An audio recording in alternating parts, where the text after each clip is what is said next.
할렐루야. 하나님의 풍성한 은혜와 사랑하심이 오늘도 예배에 참석한 여러분의 가정과 삶 가운데 충만히 있기를 주님의 이름으로 축원합니다. 하나님께서 우리에게 중요한 사건들을 보여주시고 사인을 보여주실 때에 우리가 어떤 선택을 하느냐는 것은 너무나 중요하지 않을까 생각을 해봅니다. 갑자기 기도하는 가운데 기도하시는 집사님의 기도를 들으면서 이런 생각을 해봤습니다. 남산보다 더 높은 아라랏산이라는 꼭대기에 큰 배를 짓습니다. 사람들이 그를 보면서 조롱하고 미쳤다라고 그를 판단합니다. 아니, 배를 만들면 물이 가까이 있는 바다나 아니면 물가 있는 가까운 데서 배를 만드는 건 이해가 되어도 저 산 꼭대기에다 배를 짓고 있는 이 사람을 보며 어찌 그 사람의 행동을 보며 조롱하지 아니할 사람이 누가 있으며 미쳤다라고 외치지 않을 사람이 과연 누가 있겠습니까? 만약 그때 그 시간 이 배를 바라보며 하나님의 심판의 소리를 듣게 되었고 이 배를 축조하는 그 자리에 함께 있었다고 한다면 그들은 어떤 결과를 가져다 주었을까? 어찌 보면 이 코로나가 두려운 것이 아니라 코로나를 통해서 하나님을 멀리하는 사람이 있는가 하면 이런 엄청난 사인 앞에 하나님 앞에 돌아오는 사람이 있다고 볼 수 있대. 여러분은 어떤 선택을 하시겠습니까? 아마 이 자리에 나온 여러분들은 이와 같이 노아의 방주를 보며 주님 앞에 돌아오라는 사인처럼 이 코로나보다 더한 어떤 상황이 있을 때에 주님을 멀리하기보다 주님을 더 가까이 나올 수 있는 그런 믿음의 자녀 되어지길 주님의 이름으로 축원합니다. 그것이 인생의 터닝 포인트라고 이야기를 합니다. 중요한 순간에 내가 어떤 선택을 하느냐에 따라서 나의 인생이 성공의 길로 가는가 하면 죽음의 길로 갈 수 있으며 또한 멸망의 길로 갈 수 있는 이 터닝 중요한 포인트가 아마 지금 이 시간이 아닐까, 이 순간이 아닐까 생각을 해봅니다. 그리 오래 살지는 않았습니다. 그런데 짧은 인생을 살면서 뒤돌아보니까 아주 중요한 순간에 내 인생에 터닝 되어지는 그 포인트가 있다는 걸 발견하게 되어져요. 아, 이때 내가 이 선택을 해서 내가 지금 여기에 와 있구나. 그렇잖아요. 제가 유일전동이라는 것을 어찌 알았겠습니까? 수원은 시골로만 알고 있었던 제가 이곳에서 머물 수 있었던 중요한 사건들이 몇 가지가 있었어요. 안산으로 갔다가 안산을 보면서 저하고는 제 비전하고 맞지 않는 것 같았어요. 그래가지고 그곳을 나왔는데 딱 나오는 순간에 그게 수인산업도로인 줄은 전 몰랐지만 아무튼 이정표를 보니 한쪽은 인천이고 한쪽은 수원이에요. 인천은 정말 싫었어요. 왜? 제가 신학교 다닐 때 인천에는 십자가가 너무 많은 걸 봤고요. 특히 남동공단이었던 것 같아요. 인천을 지나가는데 어딘지 모르겠는데 집회하러 갔다가 왜 이렇게 공기가 안 좋은지, 그래서 저는 인천에 대한 이미지가 그렇게 좋지는 않았어요. 십자가도 많았고, 그렇기 때문에 전혀 정반대인 수원을 가는 그 기로가 바로 제 인생의 첫 번째 교회를 선택하게 된 중요한 포인트가 됐단 말이에요. 그리고 율전동을 어떻게 들어왔는지 아십니까? 여기 구은 사거리가 있습니다. 이게 주말 되어지면 길이 꽉 막히는 거 아시죠? 그날따라 길이 양쪽 따라 탁 막혀 있었어요. 머리가 워낙 뛰어난, 즉 잔머리를 가지고 있는 저는 어떻게 하면 이 길을 빨리 지나갈 수 있을까 생각했어요. 방법은 하나예요. 신호 무시하고 막 지나가는 거. 그럼 그렇게 할 수 없잖아요. 왜? 양쪽 도로가 꽉 막혀 있는 상태에서 보니까 1차선이 비어 있는 거예요. 근데 1차선은 어떻게 해요? 모르시죠? 저기 안산에서 넘어오다 보면 이게 수원 쪽 방향으로 가는 길이에요. 수원 역전으로 가는데 거기 사거리예요. 이마트 사거리입니다. 이분들은 여기 안 사시는가 봐요. 그럴 땐 좀, 그렇지, 그래. 이 사거리에서 1차선을 딱 보니까 반대 차선에 차가 하나도 없는 거예요. 그래서 머리를 굴렸습니다. 그래. 1차선에서 저쪽에서 유턴해서 이렇게 하면 빠르겠다. 해서 좌회전을 했던 거예요. 가다 보니까 어디가 나와요? 그때 여기 양쪽에 가로수가 너무 멋있게 있었는데 가로수가 지나는데 중앙 유턴하는 데가 없는 거예요. 유턴하는 데 딱까지 갔는데 보니까 오른쪽에 무슨 대학교가 보이는 거예요. 그게 바로 성균관대학교예요. 그때 제 마음이 그곳에 딱 꽂혔던 거죠. 그렇게 잡은 게 여기예요. 그때 그 사거리가 여러분 신호에 안 걸리고 만약에 순탄하게 지나가고 있었다면 저는 아마 여기를 몰랐을 거예요. 어찌 보면 인생에서도 중요한 선택의 순간에 그 선택할 수 있는 중요한 포인트가 되는 것이 있음을 봅니다. 그런데 대부분의 인생을 살다 보면 아쉬움이 많아가지고 그때 그래야 할 걸, 아, 이때 이러할 걸 하면서 껄껄하는 것들이 인생을 살다 보니까 돌아보면서 고백되어지고 있는 한탄의 목소리는 아닐까요? 아, 이때 이 사람하고 안 만났다면, 이 사람하고 결혼해서 행복하다. 아멘이 하나도 없어. 갑자기 내 이 어찌해야 돼. 이 수수이지가 안 되겠습니다. 지금에 만난 남편이 나에게 너무나 행복해. 아, 다행이다. 그때 이 순간에 이걸 할 걸, 저라 할 걸 하면서 그런 아쉬움을 우리가 고백하고 있는 것들을 볼 수가 있습니다. 그런데 시간을 돌리고 싶어도 돌릴 수 없는 것은 그것이 바로 우리들의 인생이 아닐까 생각해 봅니다. 역사를 제가 여러분들에게 말씀을 드립니다. 출애굽의 역사를 통해서, 이스라엘 역사를 통해서 우리 인간의 역사를 제가 조명해 드립니다. 역사는 우리에게 너무나 중요한 교훈을 줍니다. 그리고 지혜를 주는 거예요. 그런데 참 안타까운 것은 이 역사가 반복되는 걸 볼 수가 있어요. 어떤 반복이 있는지 아십니까? 실패가 반복된다는 걸 볼 수 있어요. 놀랍게도 역사의 실패의 역사는 시간이 지나는데도 이것이 계속해서 반복되어지고 있는데 그 이유가 무엇인지 아십니까? 그것은 바로 과거의 역사를 통해서 아무것도 배우지 않기 때문이라고 이야기를 하고 있습니다. 과거의 실패의 역사가 반복되어지는 것은 그 반복된 그 역사, 즉 과거의 실패된 역사에 대하여 내가 아무것도 배우지 않으려고 하고 있기 때문에 놀랍게도 실패된 역사는 반복되어진다라고 이야기를 하고 있습니다. 최소한 여러분들의 인생에 있어서는 그런 반복된 실패의 역사가 여러분의 세대에서 끝을 내릴 수 있는 저와 여러분 되시기를 주님으로 축원합니다. 사사기의 역사를 이제 시작했습니다. 1장부터 시작되어지는 21장까지 우리는 이 사사시대 속에서 보여지고 있는 역사가 오늘날 우리들의 삶의 역사 속에 어떻게 적용할 것인가를 발견하게 될 것이고, 사사시대의 반복된 실패의 역사 속에서 이 반복된 역사의 교훈을 통해서 또다시 재실패 또는 재반복의 역사가 일어나지 않는 저와 여러분이 되어지기를 이 말씀을 통해 발견할 수 있기를 주님으로 축원합니다. 그렇기 때문에 우리 사사기 1장부터 21장에서 아주 중요한 키 센텐스의 말씀을 꼭 기억하세요. 이 말씀이 이 사사기가 이야기하고 싶은 이야기예요.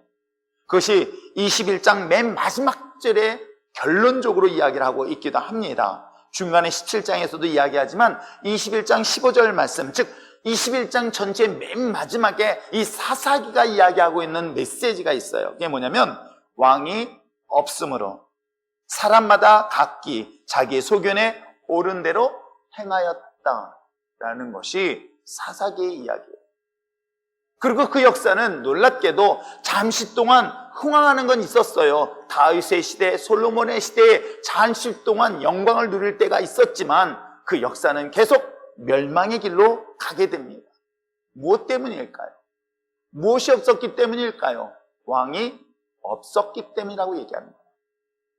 왕이 없었기 때문에 각자 자기의 생각, 자기의 판단, 자기의 또 다른 어떤 의견이라든가 지식, 이것을 따라서 인생을 살기 시작했다는 것을 성경은 말하고 있어요. 그러면 정반대로 어떤 의견을 따라 살라고 얘기하고 있습니까? 자기가 옳다고 생각하는 그 판단의 기준이 아니라 하나님이 판단한, 하나님이 기준으로 삼고 있는 것들을 선택하는 것이 우리 인생을 실패와 멸망의 길이 아닌 성공과 행복의 길로 인도하신다는 사실을 성경은 우리에게 끊임없이 이야기하고 있음을 잊지 마시기를 바랍니다. 그러므로 사랑하는 성도 여러분, 여러분의 인생이 실패와 멸망의 길로 가기를 선택하시겠습니까? 아니면 이것을 바꿔서 여러분의 삶의 행복과 평안과 성공의 삶을 살기를 원하십니까? 이 중요한 선택의 터닝 포인트가 오늘 성경을 통해서 이야기를 하고 있다고 한다면, 어찌 보면 이 코로나라는 이 중요한 이 시기에 내가 어떤 선택을 하느냐에 따라서 삶의 결과가 정반대 결과를 가져다 주는 그런 놀라운 사건의 한 중심에 서 있다는 것 또한 잊지 마시기를 주님으로 축원합니다. 왕이 없다. 어떤 왕이 없다는 거예요? 바로 여러분의 왕. 그게 누구입니까? 자기의 소견대로, 자기의 소신대로, 자기의 뜻대로 살아가는 순간 그 왕은 바로 자기 자신이 되는 거예요. 세상이 왕이 될 수 있습니다. 세상이 왕이 될 때는 그 세상에 따르는 원칙대로 살아가게 되어 있습니다. 그러므로 왕이 없다는 것은 여기서 이야기하는 그 왕은 바로 우리가 믿고 있고 우리가 절대적 존재로 생각하고 있는 누구? 여호와 하나님을 말하고 있는 거예요. 사사기 시대 때에 여러분 생각해 보세요. 이 사사기 시대 때에 이스라엘 다스리는 왕은 누구였습니까? 여호와 하나님이었습니다. 하나님의 그 땅을 그들을 다스렸던 것은 이미 모세 여호수아 시대의 시대를 분명히 소개하고 있습니다. 그런데도 놀랍게도 하나님의 자녀가 하나님의 백성이 그들이 섬겨야 될 왕이 없는 이 모순을 오늘 성경을 이야기하고 있다면 오늘 우리는 어떨까요? 우리가 하나님의 자녀라고, 내가 예수님의 자녀라고, 혹시 예수님을 믿겠다고 이 자리에 결단하고 나온 여러분이 여러분의 삶에서 진정한 주인이며 왕이신 분이 하나님이 아닌 여러분 자신이 있는 것은 아닐까요? 정말 하나님을 믿는다고 얘기했지만 내 인생의 왕이 바로 하나님이 아니라 내가 되어지고 내 주변의 사람이 되어지고 환경이 되어지고 상황이 되어지고 세상이 되어지고 있는 것은 아닐까요?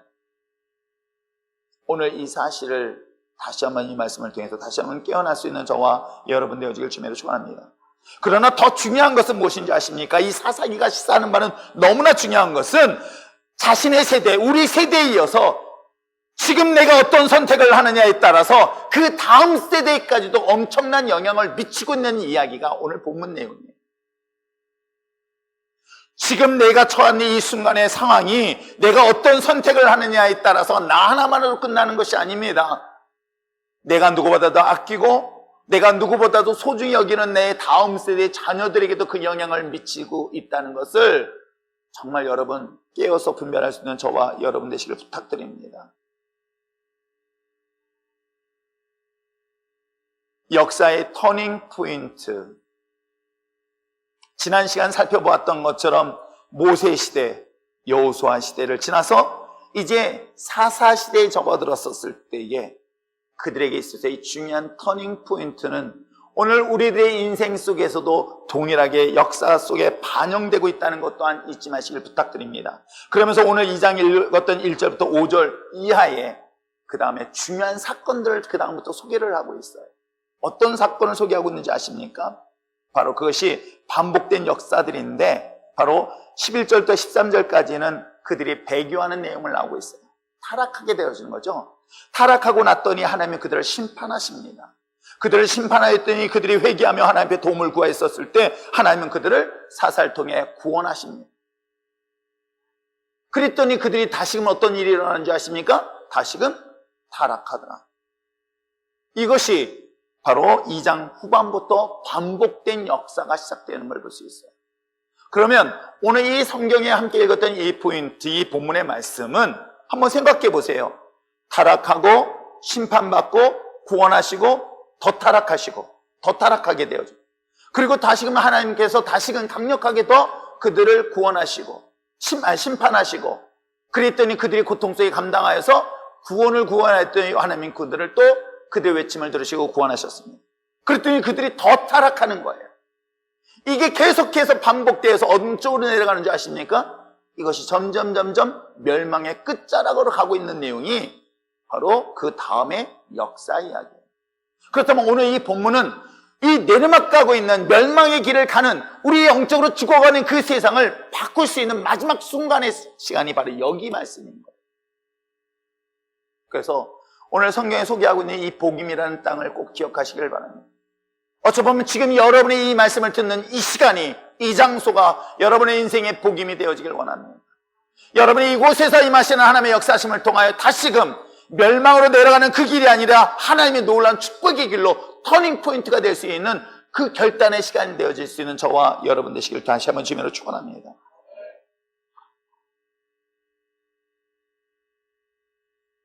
본문을 통해서 이야기하고 있는 그 중요한 터닝 포인트에 주신 하나님의 메시지, 그들에게 있어서 가장 중요한 것을 오늘 성경에서 말씀하고 있는데 왜 이와 같이 그들이 끊임없이 하나님을 떠나고 그리고 심판을 받고 또 하나님이 구원하시고 더 타락하고 더 타락하여 마침내 타락한 것이 당연한 것처럼 여기는 그 시대를 살고 있는 그들에게 있어서 가장 중요한 이유를 성경은 본문을 통해서 결론으로 두 가지 말씀하고 있습니다.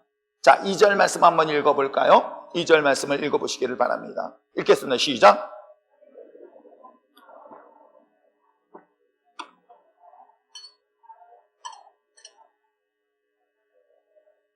오늘 본문 두 가지를 얘기했어요. 뭐예요? 그 땅에 살고 있는 주민들과 뭘 맺지 말라? 언약을 맺지 말라. 또 하나가 있어요. 그 다음에 뭐라고 하고 있습니까? 그 땅에 있는 뭐를? 제단들을 허물어 보려는 거예요. 두 가지를 명령하고 있는 거예요. 너희들이 이 세상에 살아가는 동안에 그 땅을 묵고 있는 자들과 어떤 경우일지라도 타협하지 말 것과 그들의 섬기 있는 그 제단을 어떻게 하라는 거예요? 허물어 버리라고 명령하신 내용이 본문 내용이에요. 이것이 어찌 보면 우리 인생에서 반드시 들어야 될 마지막 생명줄과 같은 말씀이라는 것을 절대로 잊지 마시길 주님으로 축원합니다. 이게 타협되어지는 순간에 바로 사사기 이후의 역사인 거예요. 자, 그렇다면 우리 한번 이 본문의 말씀으로 다시 한번 깊이 여행을 들어가려고 합니다. 자, 2장 1절에 한번 볼까요? 2장 1절을 읽어보시기 바랍니다. 앞부분만 읽어보시기 바랍니다. 시작. 여호와의 사자가 길갈에서부터 복임으로 올라와 말하되, 요까지만이에요. 누가 등장했습니까? 예, 하나님의 뭐예요? 여호와의 호랭이가, 호랭이가 아니라 사자예요. 그랬더니 으르렁거리는 사자 아니라 누굴 말하고 있을까요? 천사를 말하고 있습니다. 하나님이 보낸 천사예요. 그런데 놀랍게도 이 하나님이 나타난 천사들은 성경의 역사를 쭉 살펴보니까 이게 점점 줄어들어요. 직접 하나님께서 현현하셨습니다. 아브라함에게 나타나셨습니다. 또 모세에게도 등장합니다. 그렇듯이 하나님이 점점 직접적으로 나타나시다가 이제는 하나님의 말씀을 대신할 수 있는 그런 천사들을 보냅니다. 그것이 여호수아 이기 전까지 그렇게 등장을 하십니다.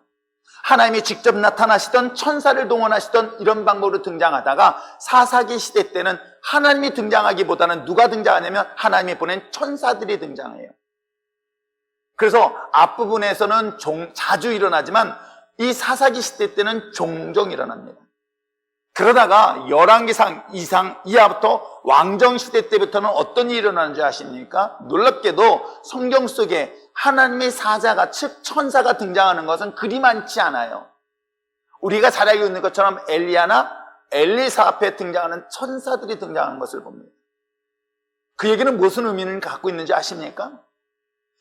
사사기까지는 하나님이던 하나님의 천사가 직접적으로 그들에게 나타나셨다는 것은 여전히 그들의 왕, 그들이 다스리고 있는 자가 누구라는 걸 의미하고 있는지 아십니까? 여호와 하나님이 함께 하신다는 것. 그러던 그들이 이제 그들의 눈에 보이는 왕을 섬기는 순간 점점 하나님의 존재보다는 눈에 보이는 왕을 따르기 시작한 것이 바로 왕의 역사 시대예요. 하나님의 천사가 여러분들 속에 등장해야 될 그 시기가 이제는 하나님이 다스리는 시대가 아니라 인간이 다스리는 시대, 사람이 다스리는 시대로 점점 바뀌어져 가고 있는 것들이 바로 역사 속에 보여주고 있는 내용이기도 합니다. 특별히 오늘 성경 본문에 기록되어 있는 것처럼 1절에 여호와의 사자 하나님의 천사가 어디에서 등장하기를 시작했습니까? 길갈에서부터 출발하고 있는 것을 볼 수가 있습니다. 물론 1절과 1절의 말씀은, 이 복임은 1절의 말씀의 근거로 본다면 복임은 나중에 이름이 기록되어져요. 그래서 이렇게 이해하면 되겠습니다. 여호와의 천사가 길갈에서 일어나서 그들이 있는 이곳까지 왔다라고 하는 것이 오히려 맞는 말이에요. 그리고 난 다음에 그 복임이라는 땅, 이 이름은 어떻게 나오냐면 5절에 등장합니다. 그래서 1절 앞부분의 등장과 마지막 절 5절에 등장하는 것처럼 그들이 이 복음에서 여호와의 사자의 말씀을, 즉 천사에 전해주는 하나님의 말씀을 듣고 그들이 회개하여 눈물 흘린 이야기가 오늘 이 복임 땅에서 일어나는 거예요. 이것이 오늘 본문의 시작입니다. 그렇다면 우리가 보여주고 있는 이 길갈, 특별히 천사가, 이 본문의 저자가 굳이 길갈이라는 것을 표현하지 않아도 되는데 굳이 이 여호와의 하나님의 천사가 이 길갈이라는 곳부터 출발해서 복임까지 이르렀던 이 길갈을 왜 기록했을까를 잘 생각해 보시기를 바랍니다. 짧은 거리일 수 있고 먼 거리일 수 있으나 한 가지 분명한 사실은 이 복임에서 들었던 하나님의 말씀은 바로 그들에게 다시금 기억해야 될 땅이 있었다는 거예요. 뭐예요? 길갈이라는 곳에서 역사하셨던 것을 기억하라는 의미가 이 복음 땅에 있는 거예요. 즉 다시 얘기한다면 내가 예수님을 처음 만났고 거듭난 사건을 경험했고 은혜를 경험했던 우리들의 신앙이 시간이 지났습니다. 세월이 지났습니다. 그리하 해서 여치저치 해가지고 오늘 저와 여러분을 만나 율전동까지 보내주셨습니다. 그랬었을 때 내가 비록 몸은 여기 있지만, 내가 이 장소에 있지만, 내가 하나님을 처음 만났던 그 은혜의 장소, 그 은혜의 순간들을 어떻게 하라는 거예요? 이 사건을 통해서 이 장소를 다시금 회복할 것과 기억할 것에 대한 이야기가 오늘 본문 내용인 거예요. 그래서 하나님은 이스라엘 백성들을 애굽에서 출애굽한 다음에 계속 반복하신 말씀이 뭐냐면, 내가 너를 애굽에서 구원하였던 그 사실을 잊지 말라고, 너희가 약속한 가나안 땅에 들어가도 절대로 잊지 말아야 될 것이 있다고 한다면 너 애굽 땅에서 내가 너를 구원하였던 것을 잊지 말라고 말씀하셨던 것들을 오늘 성경 통해서 기록하고 있는 거예요. 여러분의 인생에 지금 이곳이 바로 복음이 될 것이고, 이 말씀을 들은 이 복음 땅이 여러분의 인생에 또 다른 터닝 포인트가 되길 주님을 축원합니다. 내가 지금까지 왔던 내 신앙에서 다시 한번 돌아보면서 하나님의 구원의 생명을 받은 자로서 내가 앞으로 어떻게 살 것인가를 중요하게 결단할 때 바로 그것이 여러분의 인생에 복음이 되어지는 놀라운 역사가 있게 될 줄 믿습니다. 자, 그러면서 오늘 다시 한번 1절과 2절의 말씀 한번 볼까요? 자, 1절, 2절 말씀. 제가 1절을 읽으면 2절은 여러분이, 아니다, 1절이 더 기네. 그러니까 1절은 여러분이 읽고 2절은 같이 읽겠습니다. 자, 1절 읽으시길 바랍니다. 시작.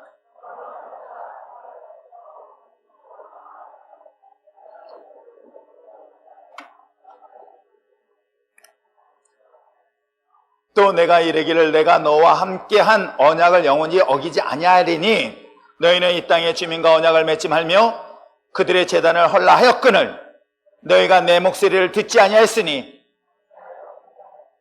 여기서 어찌하여 그리하였느냐라는 것은 책망의 메시지도 있긴 하겠지만 저는 이 말씀을 보면서 어떻게 느껴지냐면 그 아쉬운 표현이라고 해야 될까요? 우리 그런 거 있잖아요. 너 어떻게 그렇게 할 수 있어? 라고 하면서 섭섭해하는 마음. 저 이 본문을 보면서 하나님도 이스라엘 백성들에 대하여 다 하시는데도 섭섭해하시는 것들이 아주 본문을 통해서 이야기를 하고 있어요. 어찌하여 너 그럴 수 있겠니? 라고 그들을 책망함과 동시에 그 서운한 마음이 아주 표현을 통해서 설명하고 있는 내용이답니다. 오늘 그렇다면 오늘 본문에 기록되어 있는 것처럼 하나님의 약속의 말씀을 왜 듣지 아니하였느냐라고 한다면 왜 뭘 어찌 안 들었습니까? 라고 했다면 그 앞부분의 내용을 보면 알 수가 있어요. 그들이 어떤 말을 듣지 않았는가 한번 보겠습니다. 자, 우리가 읽지 않았지만 사사기 1장 28절의 말씀 한번 볼까요? 다 나옵니다. 고개만 들면 됩니다. 자, 한번 읽어보시길 바랍니다. 시작. 가나안 족속에게 노역을 시켰고, 예, 여기서 등장하고 있는 건 이스라엘이라고 얘기하고 있어요. 이스라엘. 모든 사람들을 말하고 있어요. 강성한 후에라는 것은 너희들이 이제는 그들을 물리칠 수 있는 능력이 다 됐다는 거예요. 가나안 땅을 정복해 나가는데 이 땅에 있는 사람들을 이길 수 있을 만큼 내가 강성해졌다는 거예요. 내가 그럴 능력이 됐다는 거예요. 힘이 있다는 거예요. 그런데도 불구하고 강성한 진주에도 그들은 뭐예요? 가나안 족속들을 어떻게 하고 있어요? 노역을 시켰고 쫓아내지 않았다라고 표현하고 있는 거예요. 그 얘기는 뭐냐면 그들을 몰아내라. 그러니까 그건 하나님의 명령이었던 거예요. 그 땅에 있는 사람들을 다 몰아내라고 했어요. 근데 놀랍게도 그들을 몰아낼 수 있는 능력이 있는데도 몰아내지 않았습니다. 그리고 그들을 그 땅에 머물게 했고 그들에게 뭘 시켰습니까? 노동력을 얻게 하는 거예요. 어찌 보면 이스라엘 백성들이 가지고 있는 선택은 지혜로울 수도 있을 것 같아요.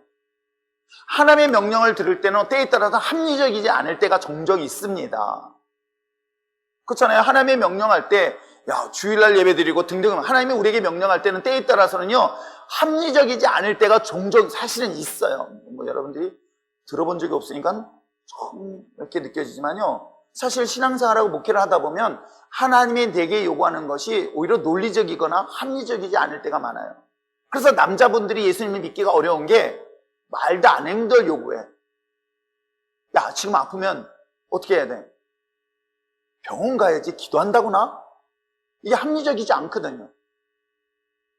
지난주에는 어느 한 가정의 아이가 갑자기 없어진 거예요. 그럼 어떻게 해야 돼요?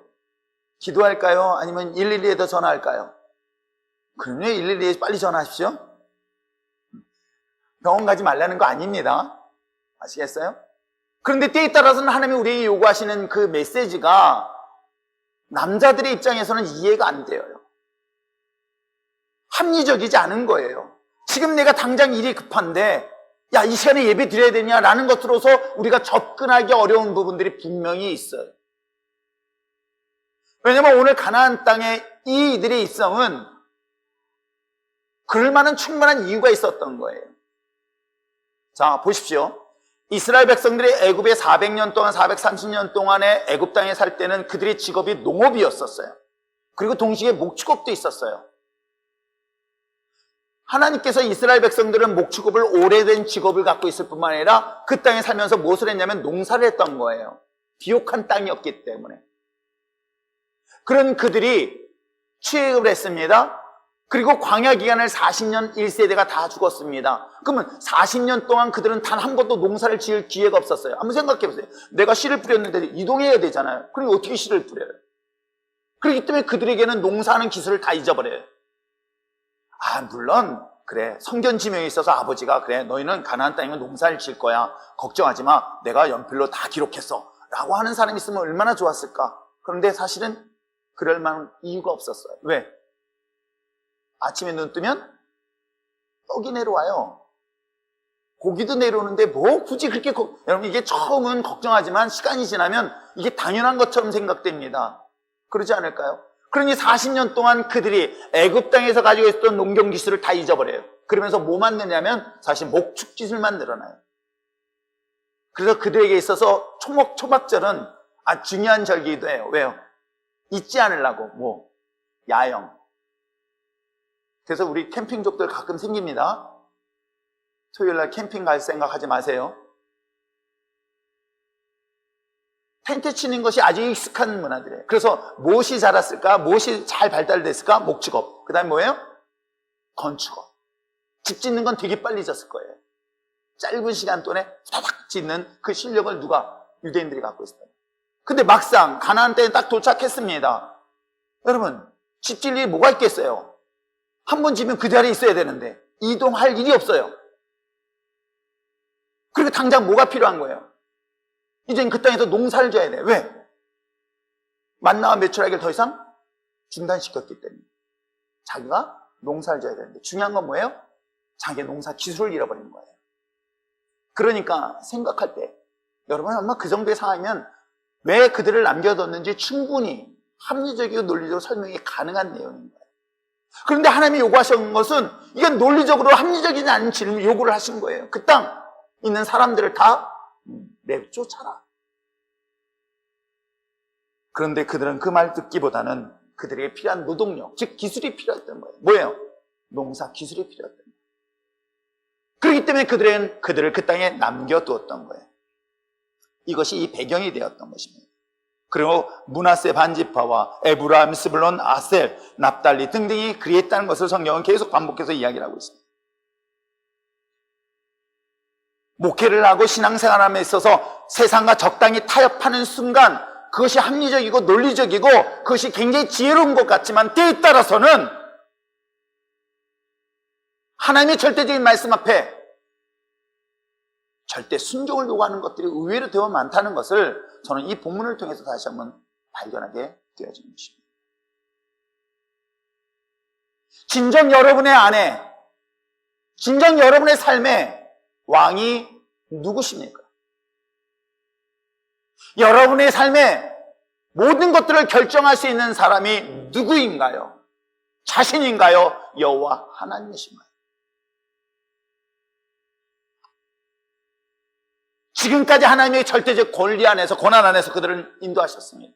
그것이 때에 따라서는 불기둥과 구름기둥, 눈에 보이는 존재로 그들을 인도하였기 때문에 그 하나님을 따른 데는 어렵지 않았습니다. 그러나 막상 가나안 땅에 도착했을 때는 더 이상 구름기둥과 불기둥 눈에 보이지 않았습니다. 오직 하나님이 주신 약속의 말씀밖에 없었고 그 말씀을 가지고 내가 삶에서 살아야 될 것인가 말 것이냐 두 가지 외에는 없었던 것. 그런데 막상 하나님의 말씀대로 순종하자니 현실은 모순이 되는 걸 발견해요. 합리적이지 않다는 거예요. 말이 안 되는 거예요. 농사를 짓는 사람에게 있어서 농사를 한 번도 져본 적이 없는데 하나님은 그냥 믿고 하라고 얘기하는 거예요. 그러니 저보고 농사를 저같이 농사 못 짓는 사람 보고 맨 땅에서 농사하시라. 저는 농사 안 할 겁니다. 슈퍼 가서 살 겁니다. 상추 돈 주고 살 겁니다. 근데도 불구하고 하나님이 그렇게 명령했을 때 과연 그 명령을 얼마나 순종할 수 있었을까? 그들은 그 선택은 어떻게 보면 되게 현명하고 논리적이고 합리적인 것 같지만 그 하나님의 명령에 대한 불순종의 결과에 대하여 성경은 주님께서 이와 같이 말씀하시고 있는 거예요. 자, 3절 말씀 한번 읽어볼까요? 읽겠습니다. 시작. 그러므로 내가 또 말하기를 내가 그들을 너희 앞에서 쫓아내지 아니하리니 그들이 너희 옆구리에 뭐가? 가시가 될 것이며 또 그들의 신이 올무가 되고 가나안 땅에 남겨진 그들이 너희들의 가시가 될 것이라고 얘기하고 있어요. 뿐만 아니라 그들을 섬기고 있었던 그 우상이 올무가 되게 하겠다는 거예요. 여러분, 올무라는 건 어떤 건지 아시죠? 여러분, 가시는요 몸에 고통을 줘요. 아픔을 줘요. 그래서 빼내면 되는 거예요. 근데 올무는요 걸리면 목적이 달라요. 가시는 고통만 줄 뿐이에요. 아픔만 줄 뿐이에요. 그런데 이 올무는 내 생명을 취하는 목적인 거예요. 근데 놀랍게도 이 가시와 올무는 그 한 번의 타협이 결국 내 인생을 솜두리째 망하게 되는 길로 이끌고 있음을 말하고 있습니다. 저는 이 말씀을 보면서 우리 인생 가운데 내가 왕으로 섬기는 것들이 무엇인가를 생각해 보니 나를 유혹하고 유혹했던 돈이 그 중에 하나는 아닐까요? 나를 달콤하게 나를 유혹하고 있는 그 물질이 그것이 나에겐 가시로 돌아와서 내 인생을 찌르고 있더라는 거예요. 명예는, 권력은 어떨까요? 나를 유혹할 만한 아름다운 그 권력과 명예와 그 탐스러운 우리들의 유혹거리들이 잠시는 즐거울 수 있을지 모르겠지만 어느덧 그것이 나에게 가시가 되어서 물질이 나의 노예가 되기도 하고 명예가 또한 나의 노예가 되기도 하고 권력이 내 인생에 짓밟는 노예의 삶을 살아가게 되어지는 것들을 놀랍게도 성경은 이 사실을 말하고 있습니다. 이 불순종했던 것이 이 가시가 된 것이 결국 하나님을 떠나게 되었고 마침내 하나님의 구원의 대상이 되어야 될 우리가 하나님의 심판의 대상이 될 수밖에 없다는 사실을 오늘 이 본문을 통해서 소개를 하고 있습니다. 이 엄중한 경고의 메시지는 어찌 보면 이 시대를 살고 있는 우리들에게도 동일한 것은 아닐까. 여러분의 인생을, 여러분의 삶을 지키시고 인도하시는 그 왕이 누구십니까? 내 인생을 책임지시고 내 인생의 모든 것들을 주관하시는 분이 누구신가요? 혹시 그것이 여러분 자신? 아니면 세상의 달콤한 유혹이 될 만한 물질, 명예와 등등의 것이 혹시 여러분의 인생의 왕은 아닐까요? 그런데도 놀랍게도 내가 왕으로 섬겼던 그 모든 것들이 다시금 나의 인생의 가시가 되었고 올무가 되어서 나에게 고통을 주어서 더 나아가서 나를 죽음의 길로 만든다. 그런 생각을 해봤습니다. 저도 한때는 돈을 벌고 명예를 얻고 권력을 얻게 되는 욕심 때문에 열심히 사회생활을 했었어요. 그것을 하나씩 얻을 때마다 얼마나 그 기쁨과 즐거움이 컸는지 몰라요. 그런데 놀랍게도 그 물질 때문에 어려움을 당하는 경우를 경험합니다. 물질을 따르고 돈을 따랐던 저의 인생에 그 물질이 나에게 잠시 동안 즐거움은 줬지만 정반대로 그 물질 때문에 어려움을 당하여서 그것이 나에게 가시로 돌아오는 것 또한 현재 우리 살고 있는 삶의 모습은 아닐까. 오늘 이 사실을 지금 이야기를 하고 있는 거예요. 하나님의 거룩하게 구별된 가나안 땅, 그 땅에서는 너의 소견이 아닌 만왕의 왕이신 여호와 하나님의 말씀을 따르는 것이 마땅해야 되는데, 우리들의 인생 또한 나를 다스리고 통치하신 분이 여호와 하나님이셔야만 분명한 사실인데도 불구하고 어느덧 내 인생이 내가 중심이 되어지고 있다는 것을 성경은 지금 말하고 있습니다.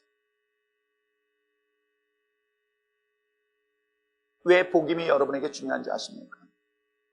오늘 성경이 소개하고 있는 이 복임이 왜 여러분의 인생에서 터닝 포인트가 될 수 있는 중요한 장소가 되는지 아십니까? 하나님의 경고의 음성은 놀랍게도 여기 이후에는 등장하지 않는다는 사실인 거예요. 천사가 나타나서 마지막 그들의 심판의 소리를 외쳤을 때에 그 심판에 들을 수 있는 그 자리가 그리 많지 않다는 거예요. 그 하나님의 음성을 들었을 때 그 이스라엘 백성들의 반응을 한번 보시기 바랍니다. 4절 말씀 한번 볼까요? 4절 읽겠습니다. 시작. 여호와의 사자가 이스라엘 모든 사손에게 이 말씀을 이르매 백성이 그렇습니다. 회개하는 역사가 일어나는 거예요. 그러면서 5절에 말씀하고 있습니다. 같이 읽겠습니다. 그러므로 그곳을 이름하여 뭐라고? 복임이라 하고 그들이 거기서 제단을 쌓았습니다. 이 복임이라는 뜻이 어떤 뜻인지 아시겠죠? 울다는 거예요. 뭘 운다는 거예요? 하나님의 경고의 메시지 앞에 자신이 하나님 앞에 순종하지 못한 것들을 회개하고 돌아섰던 것이 바로 복임이라는 것입니다.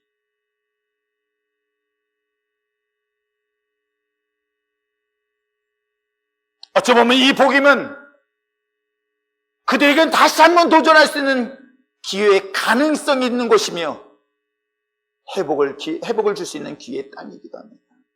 그것이 바로 그들의 눈물로 나타나고 있는 거예요. 어느 순간부터가 우리가 신앙생활하면서 메말라가고 있는 우리들의 눈을 보고 있는 것은 아닐까요? 점점 메말라가고 있는 우리들의 심장을 보고 있는 것은 아닐까요? 하나님의 내게 주신 이 경고의 음성 앞에서 하나님의 날 돌아오라는 음성 듣기보다는 거부하고 있는 것은 아닌지. 진짜 예수 그리스도의 십자가의 그 구속의 은혜 앞에서 다시 한번 돌아설 수 있는 이 마지막 기회가 저는 이 시대에 아마 이 순간이 아닐까를 다시 한번 고백하고 또 고백하고 발견하게 됩니다. 어찌 보면 이 시간이, 아니 이 순간이 우리에게 주신 마지막 그 주님이 돌아오라는 외침의 소리를 한다면 여러분 어떡하시겠습니까? 진정으로 다시 한번 주님 앞에 돌아설 수 있는 그런 복임의 그 놀라운 인생의 터닝 포인트의 사건이 여러분 삶 속에 지금 이 순간에 있길 주님의 이름으로 축원합니다.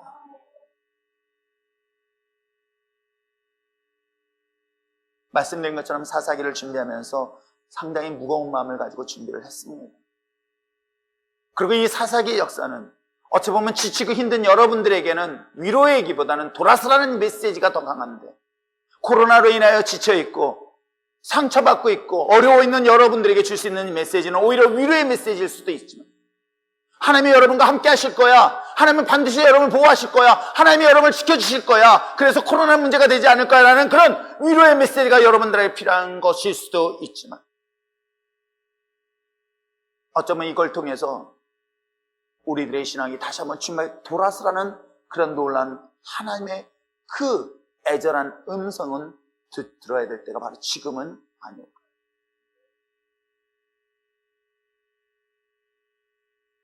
더 위기와 더 큰 어려움이 여러분을 기다릴 때에 교회를 떠나는 자들이 아닌 주님 앞에 돌아오는 자들이 바로 이 시대에 필요한 것은 아닐까.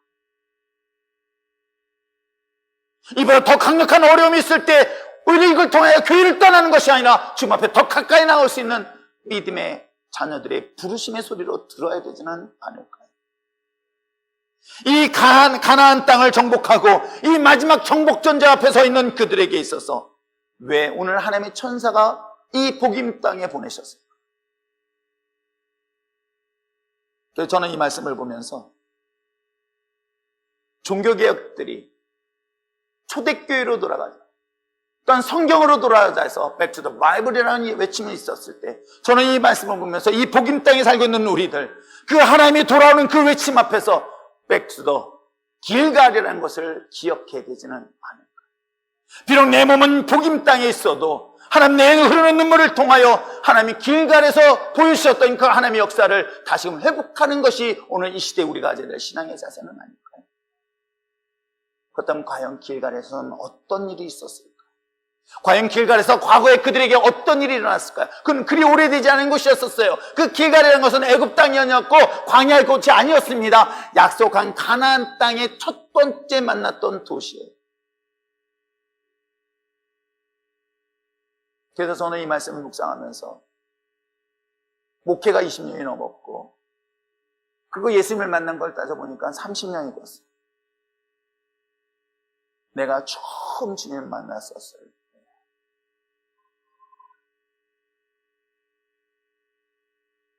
정말 주님 없이 주님을 부정하며 살았던 저의 인생 가운데 주님은 저에게 다가오셔서 내가 널 사랑한다.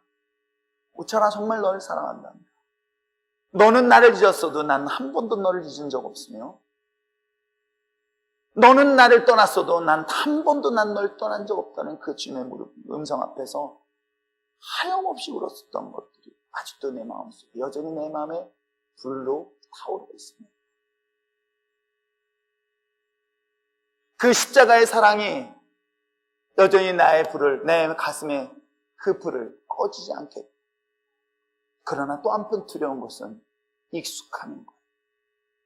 현실에 대한 안주함이 익숙함으로 다가오는 순간에 어느덧 주님의 십자가의 구속의 은혜를 잊어버린 것이 두려움으로 다가올 때가 많이 있어요.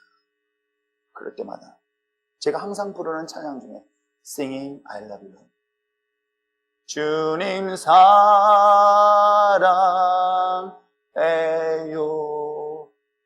주님 사랑해요,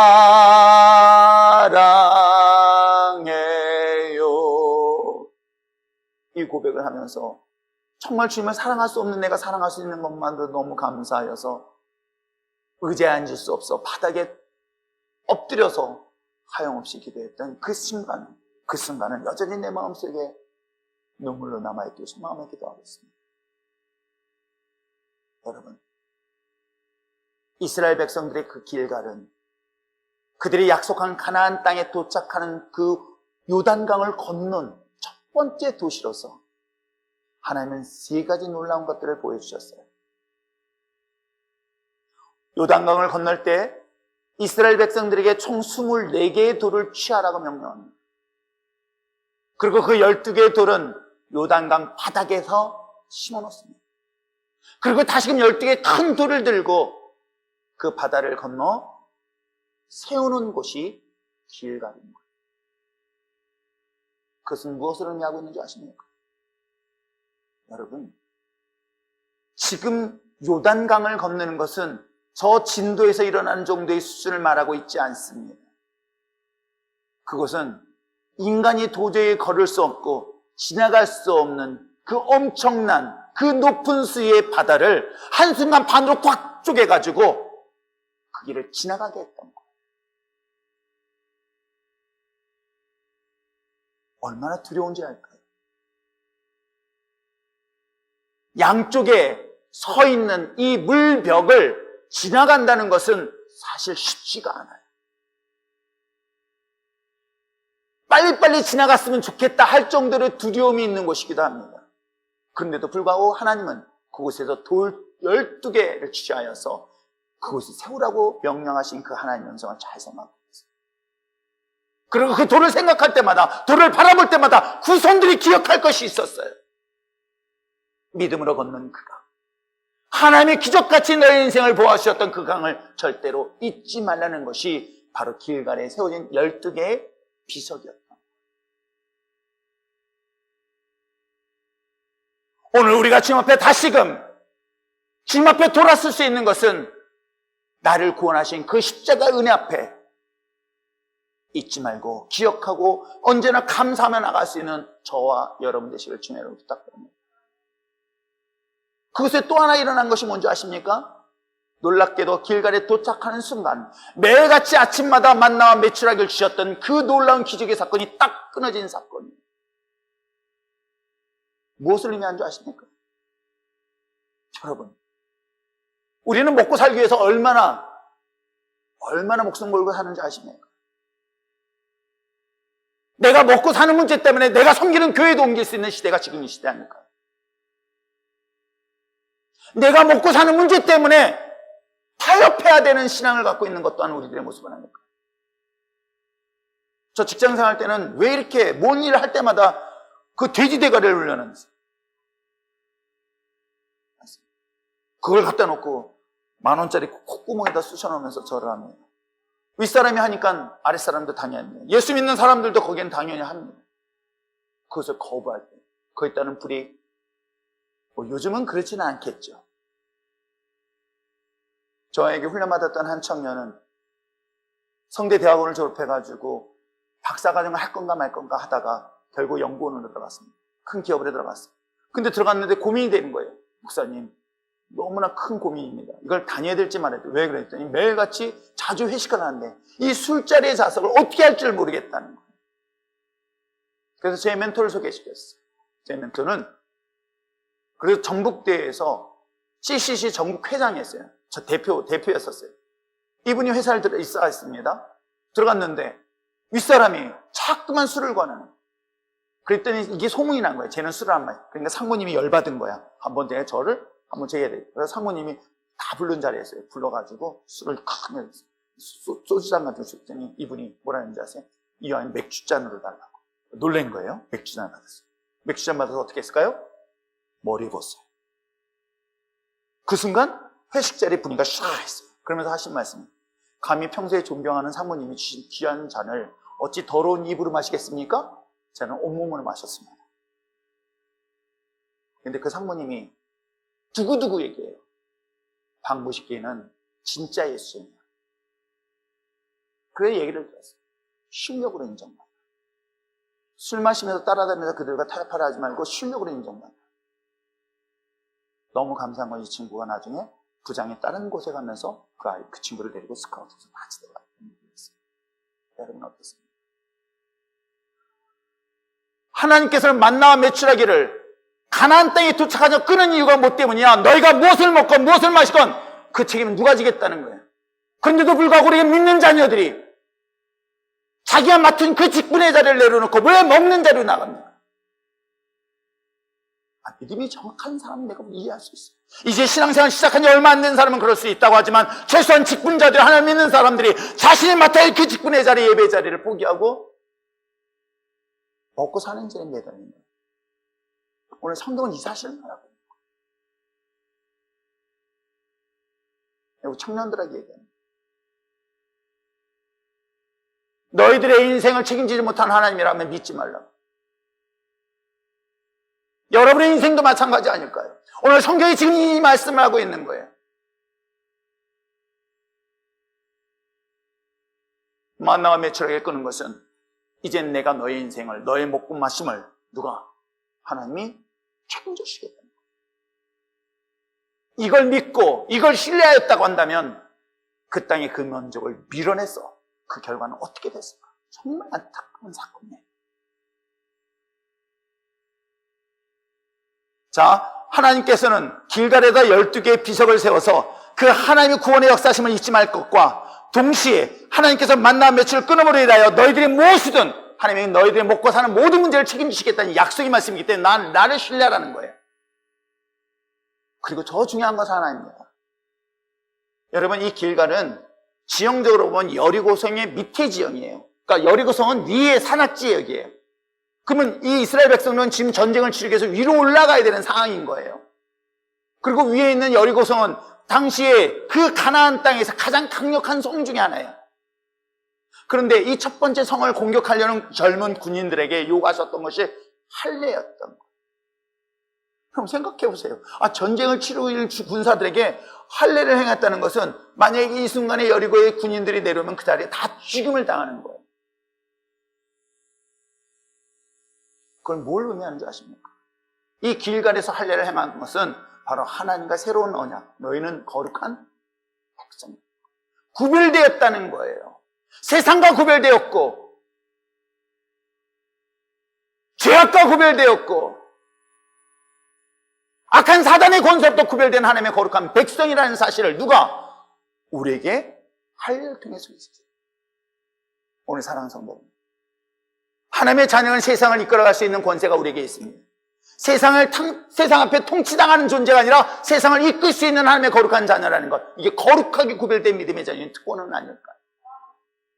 저는 이 세 가지를 이 길가를 통해서 하나님 말씀하신다면 오늘 주님의 이 말씀을 듣고 다시 한번 내 마음을 돌아보면서 길갈에서 보여주셨던 그 하나님의 역사를 다시 한번 돌아볼 수 있는 저와 여러분 되시길 주님의 축원합니다. 하나님이 그곳에 12개 돌을 취하여 나를 구원하셨던 그 구원의 은혜를 내 생명이 다하는 날까지 잊지 아니할 수 있는 저와 여러분 되시길 주님의 축원합니다. 그걸 잊지 않게 하여 그것이 예배의 자리가 될 수 있습니다.